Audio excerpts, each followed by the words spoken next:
Hi, I'm Susie, and I design and press cookie press discs. We have more than 250 shapes and over 30 themes, designed and manufactured right here in the United States by our small family-owned company. Now you might be thinking that a cookie press is just for Christmas and Christmas trees, but I want you to think again, because I'm going to show you how to get creative with your cookie press all year long. Hi from sunny Colorado. Today I'm showing you how to make stuffed peppermint candy cane and stocking cookies. We're going to start out just by making a simple peppermint spritz cookie, and then we're going to be making a really thick sandwich cookie stuffing that's going to be mint flavored, and we're going to add crushed candy cane sprinkles to it. The result is going to be a nice, light, airy peppermint cookie with a gooey, crunchy filling that's going to be really wonderful. When we're done pressing them out and baking them up and stuffing them, we'll add just a little bit of decoration on the top, and that's all there is to it. So let's go ahead and get started. If you've watched or read more than one of my blogs, you know that I constantly repeat one thing, and that is that the foundation for a really good spritz cookie that's going to be light and airy to the taste and also a soft dough that's super easy to press is to begin by creaming your butter really, really well. And what I always tell people to do is to just take an electric mixer and set it on your highest setting, which for me is whip, and pretend you're making a buttercream frosting. Go ahead and just really get it going until you have a fluffy foundation that has a few ripples in it, and your butter's going to go from kind of that yellow it comes out of the fridge with to something a little bit lighter, and then you'll know it's been properly creamed. So I'm going to go ahead and cream my butter and get started. There we go. I've got a nice light fluffy butter that has a lighter color and a really creamy texture. So there's my really good foundation. Our next step after creaming the butter is to go ahead and cream it again, this time with the sugar added in. And this powdered sugar you can just add all at once, but start out slow so that you don't end up inhaling powdered sugar. I went ahead and whipped it again so that it has a nice super creamy texture, kind of looks like frosting, and I wish I could just eat it, but we're going to use it as our cookie foundation. So the next thing I'm going to do is add our wet ingredients, which is some peppermint extract and vanilla extract, and then we'll just cream it all together again. I went ahead and set it on that highest setting one last time and gave it a nice good whip and created a nice fluffy foundation. So the last step in making this peppermint spritz is just to add our flour mixture. And in here is just our flour and baking soda and salt. And add it a little bit at a time and we'll see what turns up. On this last addition, you want to make sure that you're not going to whip it again. You just want to make sure that everything is incorporated well, that the flour's been completely evenly distributed, and that everything is wet. So don't overdo it or you're going to end up with too stiff of a spritz dough to press well, and your cookies will taste kind of crunchy and dense. So if you want that nice light airy texture and an easy pressing experience, don't overdo this last mixing. Now that I've got the flour all incorporated, what I'm left with is a really good looking spritz dough. So let me get into the close-up camera here and show you what a good spritz dough looks like. It's going to come apart in your hands really nicely. It just kind of breaks away. And that shows you that it's going to stick to the pan nicely, but then break away and leave those shapes stuck to your pan. And it's not terribly sticky, but it's very soft and malleable. You don't want a super stiff dough because that's going to end up really hard to press and be kind of disappointing. Alright, our next step in today's recipe is just to add some gel food coloring in red. And you always want to use a gel food color because that way you're not adding more liquid to your recipe that's going to change the consistency of your dough. So let's go ahead and add a little bit of red coloring and then we'll get to pressing them out. I went ahead and got my red food coloring, and I'm just going to be adding it, a fairly big glob to start, but not too much, because the trick with any kind of food coloring that you're adding to a recipe is that you can always add more, but you can't take it away. So you don't want to start out with too much. I'm using 2 toothpicks to just kind of go in and grab a glob of this. So as you can see, I'm just grabbing whatever will kind of fit onto the toothpicks here. It's a little bit runnier than usual. And just plopping it on into the dough. And trying to keep my toothpicks in a safe place because, boy, that food dye can get really messy. So I think I'm going to add one more blob of this stuff and then be ready to start mixing it in. And then we'll see if it's red enough, and if not, we'll add some more. But that looks like a pretty good foundation to start. Okay, since I'm doing only one color today, I'm going to go ahead and use the electric mixer to just blend it all together. You can see that even though I added what looked like quite a bit of food dye, it still came out looking pretty pink. So I'm going to go ahead and add some more and just keep going until it's a nice deep red, because that'll look really good for snowflakes, for stockings and candy canes. With the red food dye incorporated, our dough is all ready to go. And I wanted to give you a little tip. I found that as I was getting everything kind of cleaned up, I was looking at my dough and realized that it was just a little bit sticky. It's another warm day here in Colorado, and it's hot in my kitchen. So the dough was seeming a bit sticky, and that can happen when it's warm or if your humidity is really high. So I went ahead and added a tablespoon of flour and just kind of incorporated it. So I want you to know that because spritz dough is different than, say, drop cookies, like a chocolate chip cookie, where you're just dropping rounded teaspoons, if you want these shapes to come out nicely, you need the dough to have this, like I said, this really breakable texture. And mine was just a little bit soft.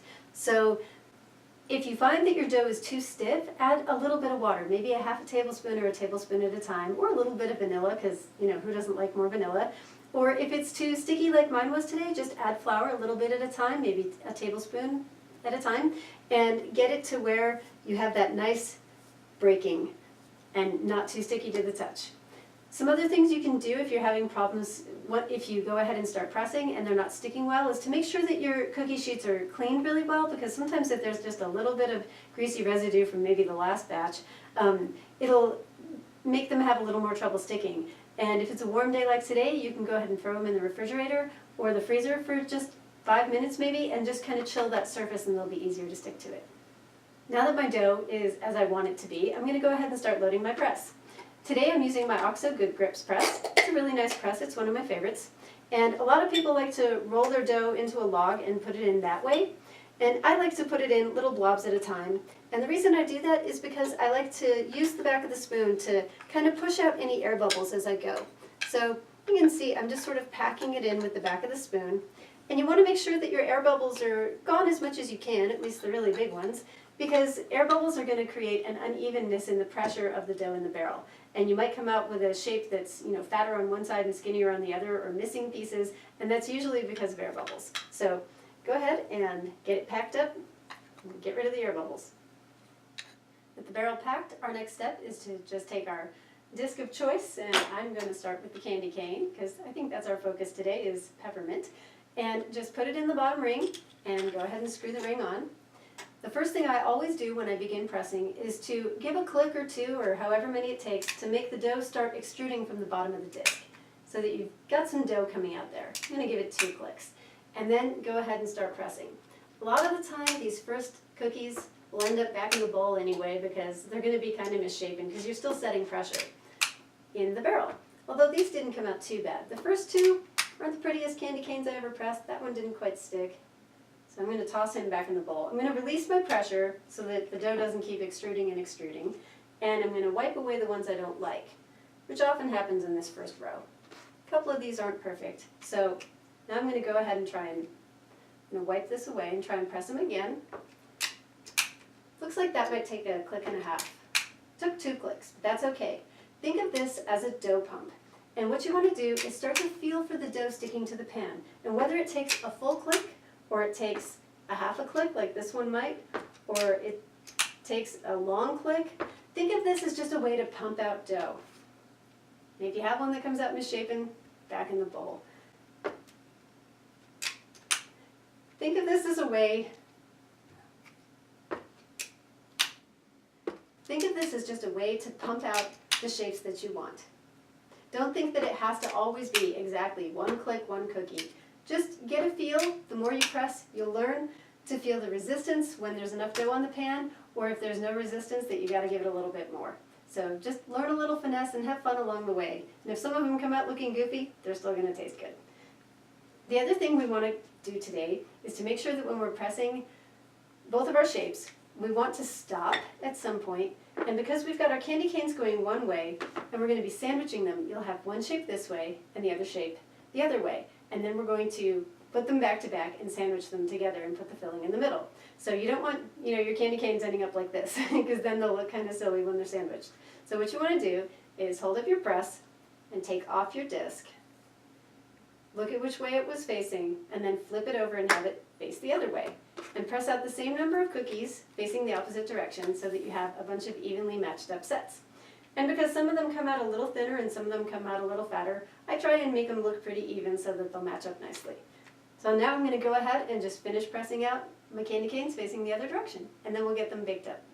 I've got my pan of stocking pressed cookies in the oven, and I went ahead and pressed another half a sheet of them because I wanted to show you one of the decorating techniques that's done on the stockings before they're actually put in the oven. The ones that I did plain we're going to decorate later with white icing, and all of them are going to get a white icing kind of ruffle furry top on them. But these I want to show you how you can add kind of sprinkles and decors and different kind of ornamentation here on our stockings before they go in the oven, because that way you don't have to use any kind of icing or edible glue to hold the decorations on. This way they'll just kind of bake into the shape and they'll just be there on their own. So I just wanted to show you a couple of different ideas. I've got some snowflake sprinkles and just some round red and green and white, some stars, some little nonpareils, and just I thought I'd show you how a couple of different varieties would look. So I'm going to take some snowflakes in my hand here, and I'm just going to come over to one of my stockings, and I'm going to pick the prettiest snowflakes without any breaks in them, and I'm just going to start placing them onto the stocking and just give them a little tiny push with my fingers. Actually, I need to find some not broken ones here. And just kind of add them as they look pretty. You can usually get about 3 or 4 shapes on here depending on how big a shape you're using. But there, now I've got a stocking that's decorated with little white snowflakes, and that'll look really cute once it gets its ruffly top on it later. For another one, I might just take some white and green. White and green, what are these? Just little polka dots, I guess they are. They're just kind of little wafers. Just little wafer things. And they look cute too. So just kind of place them around in some kind of pattern that you think looks cute. I'll just put some red and green, or some white and green ones on, because let's face it, the red ones would kind of disappear in this pattern, wouldn't they? On this red dough. So there.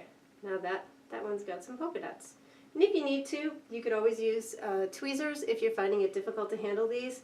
And the handy dandy toothpick is always good for moving things around, or like this one, kind of cleaning it up and making sure that it's neatly set into the dough. Let's see what else we have here. I've got, oops, I'm dropping things. These are a bunch of stars. I like the stars. That's one of my favorites because they're just bright and cheerful and fun. So let's pick another stocking here, and I'm going to just start adding stars all around. Maybe the yellow and the blue. And what else do I have here? The green. Again, I don't think the red will really show up, so I'll probably stick to that. Oh, that one's not too pretty, so I'll pick a different one. Yeah, actually, he's okay. And I might go ahead, I've got another set of decors over here that has white stars in it, so I think I'll grab one of those guys and put that one down by the toe. And now I've got a bunch of stars on there. I think it's kind of hard to pick up the little pearls like these, these are Betty Crocker cupcake gems. But if I use my tweezers and just pull them off my hand, then I can just more easily, hopefully, set them on there, and they'll stay put. Because they're kind of a little hard to grab buggers, and they tend to roll away. So there you go. That's all there is to it. And I'll show you how these come out of the oven. And the shapes will be baked in nicely, and they won't fall off. My first 2 cookie sheets of cookies are out of the oven. I went ahead and got some pears that are shaped about the same shape and about the same size, and you can see I paired a few of them up here so that we can start putting them together. This is a very simple filling. The only thing that's going into it is an even amount of shortening and butter, and then we're going to add some powdered sugar and just a little bit of mint extract. When it's all incorporated together, we'll add our, let's see, I'm using Wilton today, and it's called Peppermint Crunch Sprinkles, and they add a really nice pepperminty crunch. So I'm going to go ahead and cream the butter and the shortening together. Take it from there. With the butter and shortening all creamed together, I'm going to go ahead and add the powdered sugar just a little bit at a time, and towards the end I'll throw in the mint extract. It'll make it a little bit smoother and a little bit easier to incorporate. Really, this would have been just as easy to do by hand, but I thought I'd save myself a little effort today. I like to, once in a while, get out the little bowl that goes with my mom's old sunbeam mixer. It's kind of fun. So now we've got a nice stiff, really stiff frosting here with a bunch of chunks of peppermint in it. So this is going to be our filling for our sandwich cookies. And the way we're going to apply it to our cookies is I'm going to use a piping bag and a big round nozzle. You can do it just as easily with a knife. It doesn't really matter either way. I just sometimes like to pipe things on because it gives it a nice clean edge along the edge of the cookie. So let me get this cleaned up and we'll start putting our cookies together. Our stuffing is all made, and like I said, I'm going to use a piping bag with a round tip to go ahead and pipe this onto the centers of the cookies. I've got just 4 of them here, 4 pairs, so that they're matched up. Let me show you how they're matched up back to back. So I've got 2 candy cane cookies, and they face opposite directions to start, and they're going to end up back to back like that. Just like with the cookie press, I'm just going to use a spoon to get my stuffing on into the piping bag here.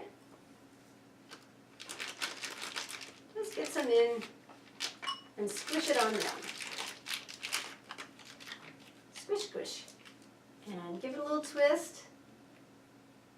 And out comes our stuffing. All right, let's come over to the close-up camera here.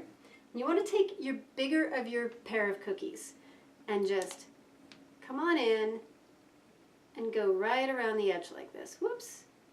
And it might stick at times as it hits one of those candy cane sprinkles. So watch out for that. It might start coming out fast. So there. Just going to do it like this, and then take our other half and squish it down on top. And just use your fingers. This is a dry enough icing that you can do it, whoops, without making too much of a mess. And just kind of squish them in there. And now you have a sandwiched candy cane that's going to be all pepperminty and crunchy. All right, I'm going to go ahead and do one of the stockings now. Show you the same exact technique. Just come on over and use your piping and just go along the edge here, and it'll give it a nice pretty finished look. And if you're using a knife, just try and keep it as even as you can. So now we've got the foundation here. Take our other half, and this is why we evenly match the sizes, so that when you're looking down on them, they end up looking nice and neat and tidy. So there you go. Here's the edge, nice, neat, pretty little edges, and the cookie itself. I'll finish up these other 2, and then we'll go ahead and just decorate the top with a little white icing and maybe a few fun sprinkles, and that's all there is for today's bake. For the little bit of white icing decorating we're going to do on these to give the stripes to the candy canes and to give a little bit of poofy flair at the top of the stockings, I'm just going to use some plain white icing. And you could just as easily use white icing from a tube, but today I'm going to use some Pillsbury white icing because it's frosting actually. Because I like the consistency. It's very fluffy and it's really, really white. So, and it has enough stickiness that when I add little nonpareils to the stockings, they'll stick really well. So it acts like a nice glue. So instead of making some more frosting by hand today, I'm going to go ahead and just use some store-bought. So I'm just going to load up my pastry bag again, my piping bag, and it's just got a little round writing tip on it, and I'll show you how to get started adding those stripes. I'm going to start with the candy canes, and I'm going to come over here to my close-up camera and show you how I'm just going to be adding little stripes to this, and I'm going to be using the grooves that are in the cookie itself as my guide. And what I want to do is just start on the one side and kind of lift up and drape it over. And the more smooth of an action that you do, the straighter your lines are going to be, and the better the outcome. So let's go ahead and start on one side and just quickly go across and drape over the edge. You might want to wipe your tip clean every time so that you're not leaving little blobs. Up and over the edge. And if there's excess on the sides, you can go ahead and just wipe that away with your finger or with a toothpick. Up and over the edge. Up and over. Neaten up those edges with just my finger.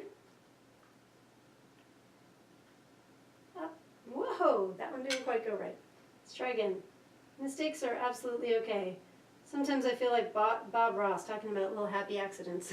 Happy trees, happy trees. Today I've got happy candy canes. Don't worry about it, they're just cookies. All right, again, up and over the edge. Kind of wipe it away there. And there's one more. We'll go on the outer edge inside this time. Let everything kind of meet in the middle. All right, we've got our first candy cane done. It's got little white stripes, and it's looking like a candy cane. Now I've switched to a star tip, and I'm going to pick up my stocking here, and I'm going to add a little ruffled, fluffy top as though there was some fur up on top of the stocking. So what we're going to do, instead of making little stars, which is one way you could do it, actually maybe I'll do it that way. You can either take it and drag it up and down to make kind of a swirly pattern, or you can just add little stars. And I'm thinking now, maybe I'll just go ahead and add several rows of stars here and make it just look kind of furry and fluffy. Just like this.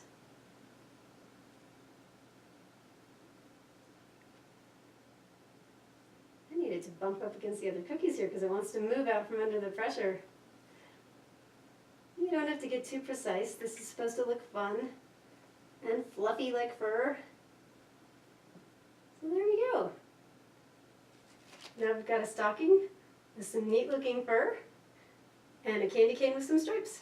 With my round tip back on, I'm just going to add a couple of little dots to my stocking here. Hopefully you can see what I'm doing in the close-up camera. And I'm just going to randomly put a few little white dots.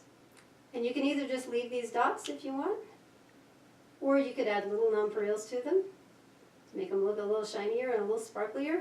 But for now, I'm just adding some fun little polka dots. Maybe one on the tip. There you go. So now you've got a stocking with some little decoration on it, and the candy cane too. I'm going to finish baking up the rest of my cookies and getting them paired up and stuffed. And from there, I'm going to choose a few more sprinkles and decorations that I have and make some different patterns, photograph them up, and you can decide for yourself what's going to make you happy getting creative with this bake. I hope you've enjoyed this as much as I have. I hope you have a wonderful holiday and a Merry Christmas. And as always, happy baking from Impress Bakeware.